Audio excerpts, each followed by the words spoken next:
Last week, I talked about how courts and crowds were our best means to keep control of our government and to protect the most vulnerable Americans from abuse by leaders that are clearly trending authoritarian and by their lackeys. Hey, I know some Russian oligarchs that are very nice people. I had planned to talk today about some historical examples you might not know in which people used public protest or private tactics to delay or block oppressive governments. But given what's happened in just the last few days,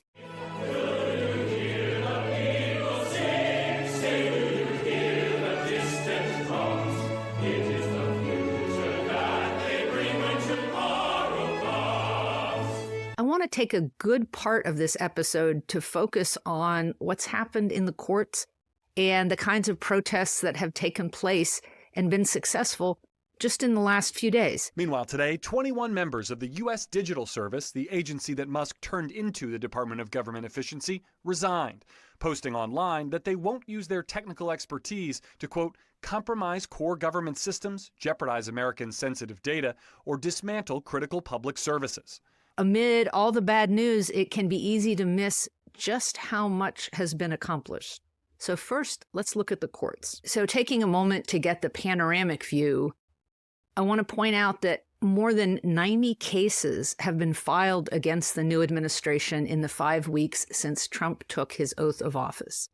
The judges are looking at these lawsuits and saying, yeah, maybe the Trump administration can't just shut off federal funding. Judges are in the process of blocking executive orders and policies on a widespread basis. A federal judge, the same one who blocked Trump's birthright citizenship order, has now blocked the Education Department and Office of Personnel from sharing data with DOJ. The same day, Judge Royce Lamberth granted a request to expand a preliminary block protecting trans women from being sent to men's prisons and guaranteeing their access to medical care.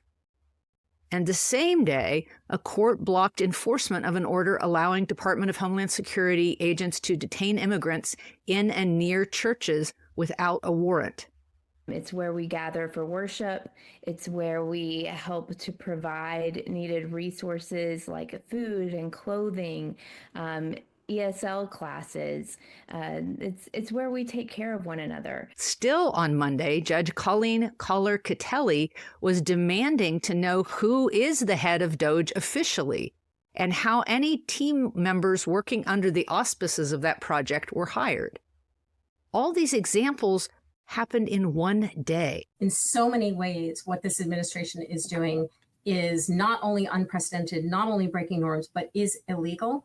We can't normalize it. In recent days, in other rulings, judges have also blocked the Treasury Department from granting access to DOJ-affiliated individuals, not allowing them to see any payment record. The Supreme Court, on a 7-2 vote, rejected the administration's attempt to appeal a temporary restraining order reinstating Hampton Dellinger to his position as special counsel in the Office of Special Counsel. Blocking implementation of executive orders banning and targeting DEI initiatives, another judge wrote that, quote, plaintiffs' irreparable harms include widespread chilling of unquestionably protected speech. The question is, who decides what are the legitimate powers of the president? And in our country, that's the courts. These are just a few more things that have happened in courtrooms since our last episode. A federal district court judge just raked a Trump administration lawyer over hot coals in court, demanding to know why the Trump administration had not complied with an earlier court order from that same judge that commanded the Trump administration to restart foreign aid funds that they had unilaterally cut off. The judge ruled from the bench yesterday, issued what's called a motion to enforce that told the Trump administration they really did not have a choice on this matter. That court order had to be respected. They had to restart that funding by midnight tonight. All this is just on the courts front. The Trump administration rushed to the Supreme Court ahead of this midnight deadline. This hour, the Supreme Court has responded. The court ordered the lower court ruling, quote, stayed, pending further order of the undersigned or of the court. So what this means is that they do not have to meet the midnight deadline to restart those funds. But the Supreme Court says they've only got until Friday at noon to start briefing them on what's going on here. And then the Supreme Court will make the final call.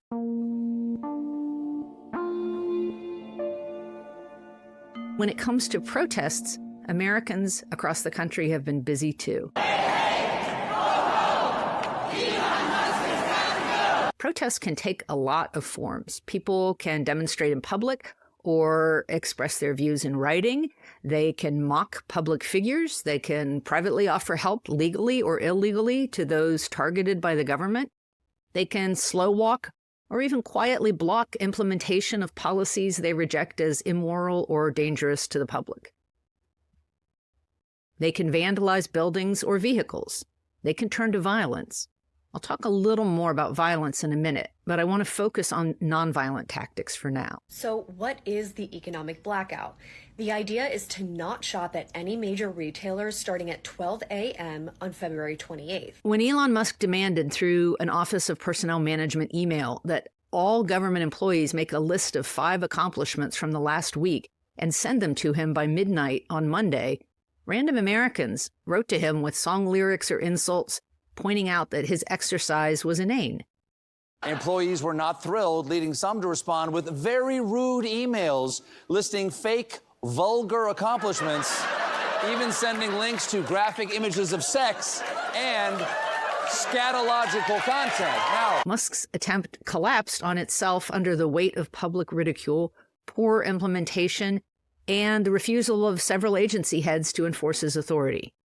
It's somewhat voluntary, but it's also, if you don't answer, I guess you get fired. Monday, someone hacked the video feed for screens throughout the agency at the Department of Housing and Urban Development, showing visitors an AI-generated video of Trump molesting Elon Musk's bare feet.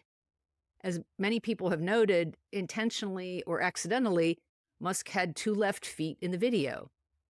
Now, this kind of ridicule might seem juvenile, but it really can be useful to show the limits on power of authoritarian wannabes. They will worship you as a god. No, you mustn't say it. You make me afraid of myself. It can also undermine the popularity of strongmen in ways that help to delegitimize them with a part of the population that admires swagger and bullying. I am become meme. Yeah, pretty much. I'm living the meme. I've talked before about how focusing only on a personal battle with Trump can be a losing approach because his supporters have become hardened in their opinions about him and reflexively dismiss those criticisms, which is one of the reasons that Musk has proven to be such a good target for things like that HUD video. Doge started out as a meme. Think about it. And now it's real. In part because he's so thin-skinned, and in part because he doesn't seem to have Trump's snake oil salesman carny appeal with the general public.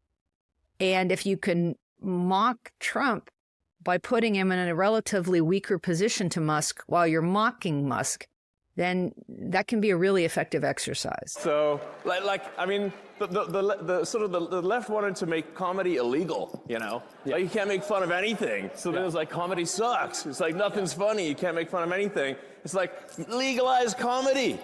Yeah. Legalize comedy. Protests have focused on Musk in the last week, with Americans around the country targeting dozens of Tesla dealerships in New York, Seattle, Kansas City. From Vermont to California, demonstrators have picketed Tesla showrooms, with one San Francisco location being visited by demonstrators 4 times in 8 days. It's a shame on Trump and Musk. People are just very outraged at what they're seeing. The number of protesters grew in front of this Tesla showroom, and we saw Tesla after Tesla drive by. I can hear it all the way back in my office. People are also taking their representatives to task nationwide over everything from federal job cuts to Medicaid funding to Trump's lack of support for Ukraine. Did Ukraine start the war? Well, it's simple. Did Ukraine start the war? Yes or no? Did Ukraine start the war? They are really rattling a number of representatives. House Republicans are trying to stop the blowback by pulling back on town halls altogether.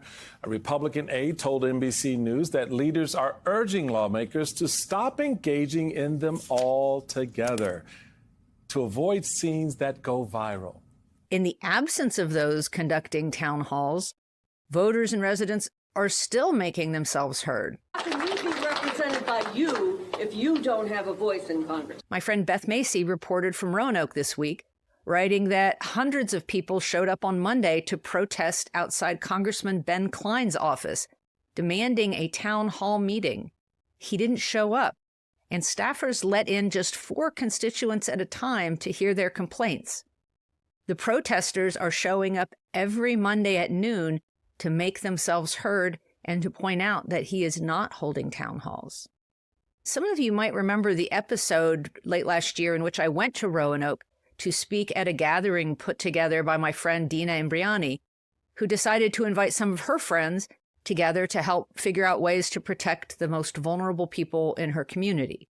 So many people who heard about that gathering wanted to be involved that she's been setting up workshops and trainings ever since. She held another group meeting with the mayor and a state legislator as speakers. This time, more than 100 people showed up to find out how to connect and protect everything from immigrants at risk to trans rights and women's reproductive health.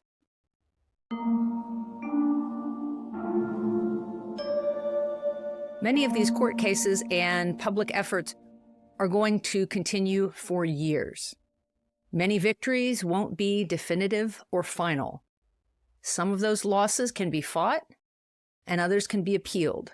So I'm not saying everything is fine. If you want a picture of the future, imagine a boot stamping on a human face forever. The goal of the Trump administration has been literally to traumatize those it targets. We want the bureaucrats to be traumatically affected. We want, when they wake up in the morning, we want them to not want to go to work because they are increasingly viewed as the villains. They're doing as much damage as they can, as quickly as they can. 3 HIV-positive children in Soweto might lose their chance at life-saving treatment because of a sudden freeze in U.S. funding. After losing both parents to HIV, the children are being raised by their 20-year-old sister, Nomsa, the only family member without the virus. A local organization, Ikagang Itireleng AIDS Ministry, has been their lifeline, helping them get birth certificates, social grants, and monthly food. The center supports over 1,000 vulnerable children in Soweto, but now faces closure. On a national level, so many people have learned how to protect themselves that ICE is having trouble meeting its quotas. And as a result, its agents seem willing to act more and more thuggishly in retaliation. These campaigns cause real harm, and there are secondary effects too. You've probably already heard about Jocelyn Rojo Carranza. Jocelyn was an 11-year-old sixth grader who committed suicide after being bullied by her classmates, saying that her parents were going to be deported and she was going to stay home alone. Other immigrants appear to have been brutalized during arrest. The judge advocate generals who enforce the law in the military have been fired. We want lawyers who give sound constitutional advice and don't exist to attempt to be roadblocks to anything that happens in their spots. There are still many crises that are unfolding and new ones arrive each day. On a state level, reactionary legislatures are doing what they can to promote extremism. When Republicans started passing abortion trafficking laws that restricted teenagers' ability to leave their state for abortions, and they said that they were just, protecting teens from predators, I warned constantly. Other people did too. I warned in my book, I warned in the newsletter, that this was never going to stop at teenagers, that they were using teenagers as a test ground, and that what happened to teens today comes for the rest of us tomorrow. And now tomorrow is here. And I want to be really clear, no matter what happens with this bill in Montana, this has national implications. They have broken the seal. They have gone after women, and there is no coming back from that. In West Virginia, where I grew up, they're trying to remove even the rape and incest exceptions from already pretty extreme anti-abortion laws.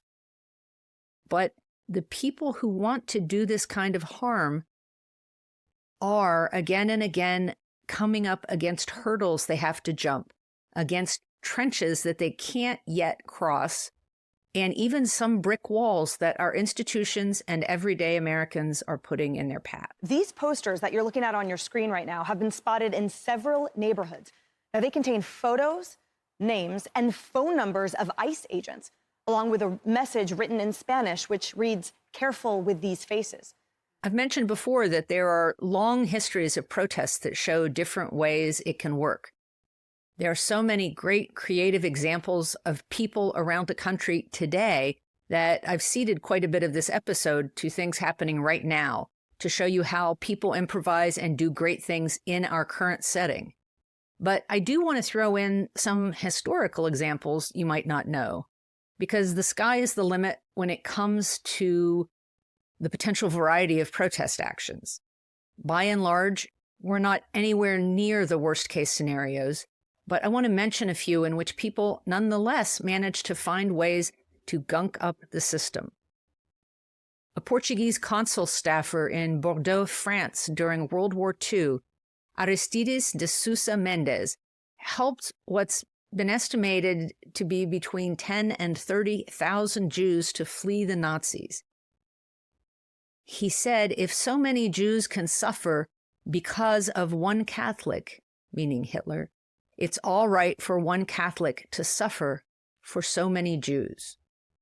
Portugal was not a democracy at the time, and de Sousa lost his career as a result, but he saved many thousands of lives. I came yesterday morning to be here for this wonderful occasion, to be able to honor the man who rescued my father and my grandparents on May 24th, 1940. At a concentration camp called Neuengamme in Germany during that same war, detainees even found ways to swap the identities of the dead and the living so that those detainees who were in trouble could be said to have died, keeping them from official punishment and retribution. Even at Auschwitz, the Sonderkommando who were forced to help in the gas chambers took more than a year to plan a revolt and managed to demolish Crematorium 4. From time to time, after a certain period of where they were being murdered as not to bear witnesses, and that particular group decided that they are going to rebel. They used this gunpowder and manufactured little hand grenades made out of metal round boxes of shoe polish with a wick and filled with gunpowder, and when you lit it, it exploded. When it comes to America, I've mentioned the astounding successes from Jim Crow era examples of Black resistance already. We made a decision to attempt to march from Selma to Montgomery, to dramatize to the nation and to the world that people of color wanted to register to vote. Let me throw in one more from that era, from organizer Scott Nakagawa, an example that may be less familiar to you as it was to me. Ahead of the Hawaii General Sugar Strike of 1946, there were issues of culture and language and groups that had been pitted against each other. In 1946, there were 34 sugar plantations, covering 208,000 acres and employing 28,000 people.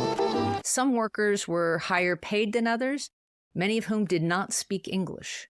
The fact that these companies controlled life on islands that lay so far away from any other place had put a lot of people at the mercy of those running the plantations. So workers brought in the International Longshore and Warehouse Union. A core group of sugar workers was selected for advanced training in California at what was known as the California Labor School. The curriculum included ideology, labor history, labor law, and perhaps most important, practical experience with other union struggles. And they prepared for a long-term strike. On September 1st, 1946, the strike began. Picket lines went up, and 25,000 employees refused to work. 33 of Hawaii's 34 plantations were targeted, and most were effectively shut down. Caught in an isolated setting under the thumb of the plantation owners, workers ended up turning the tables completely. They took a we're not stuck in here with you, you're trapped in here with us approach. And they effectively dismantled the corporate lock on sugar production on the islands. And it was a similar kind of system to Jim Crow on the mainland that had been imposed against the workers there. They thought they could take us on, but took us. It was a long strike, but they found out that the workers, when they stick together, they're solid, that they cannot beat the workers. In support of the strike, people held dances, planted gardens, they gathered food through fishing parties, they got local stores to donate supplies to them. I was in the entertainment department, keep the morale up. So I was lifting weights since I was 12 years old. And then after I lift weights, I go into weightlifting, entertain all the strikers, so don't get bored. They even organized a baseball team. The new political action effort had a major impact on the elections, with 35 union-endorsed candidates winning office.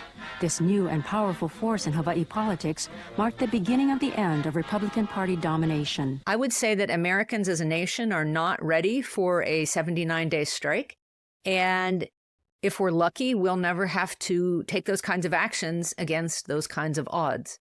But the actions regular people are already out there taking are building the kind of connections where serious and sustained efforts will be possible, where the discipline and the learning to collaborate across differing priorities and kinds of movements become part of muscle memory.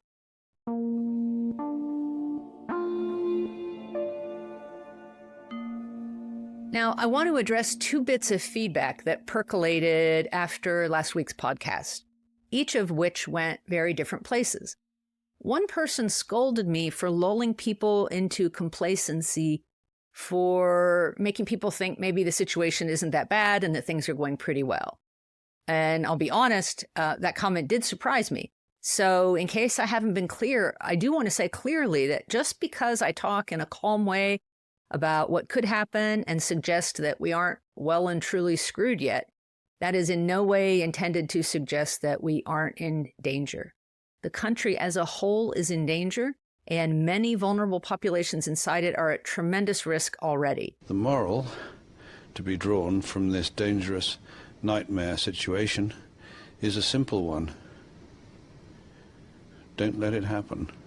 What I'm trying to communicate to you is that there is a lot that people are doing, a lot you yourself can do right now, today, to keep the worst that might possibly happen from becoming reality or to undo some of the harms already done. And I want to address another comment that brought up the possibility of not just courts and crowds to respond to Trump and his allies, but that brought up the possibility of violent uprising in terms of fighting Trump and his cronies. Researchers Erica Chenoweth and Maria Stefan conducted a study looking at 323 mass actions around the globe between 1900 and 2006, so more than 100 years. These actions resulted in the overthrow of a government or in territorial liberation. They found that nonviolent civil resistance is far more successful in creating broad-based change than violent campaigns are. And there's more. This trend has been increasing over time, so that in the last 50 years, nonviolent campaigns are becoming increasingly successful and common, whereas violent insurgencies are becoming increasingly rare and unsuccessful. A finding that was not at all what Chenoweth had expected. I was left with a few questions about the way I used to think. Why was it so easy and comfortable for me to think that violence works? There's some suggestion that violent resistance to authoritarian governments helps to establish extrajudicial violence as an acceptable tool across the board, making it harder to build democratic movements in the long run. If you think about it, everyone is born with a natural physical ability to resist nonviolently. So I'm not saying that violence has never had a role in political change in history, but statistically, using nonviolence, your odds are better for achieving actual change. And though nonviolent protesters have certainly felt the force of the state in terrible and unjust ways, turning to violent protest is far riskier in most cases for those involved. There are ways for people to engage in nonviolent protest at very little risk to themselves. And what I'm trying to do with this podcast is to inform you and to get as many people as possible engaged. Chenoweth and Stefan found that a tiny percentage of the population being involved essentially guarantees a successful outcome. But get this, every single campaign that surpassed that 3.5% was a nonviolent one. In fact, the nonviolent campaigns were on average 4 times larger than the average violent campaigns. And they were often much more inclusive and representative in terms of gender, age, race, political party, class, and the urban-rural distinction. Just 3.5%. It's a little percentage, but it's still over 10 million people that we're going to need to get involved to really ensure that we can keep democracy. It isn't necessarily we have to have that many, but that many can be a guarantee. So we should go for it. Ultimately, this is going to be a political fight. And more than 80% of Americans say that the president has to obey court orders. So if the president were to disobey a court order, that would be wildly unpopular in a way that is a much stronger check than any of the tools that the courts have at their disposal. And it's a lot easier to gather people into that coalition if it's a nonviolent one.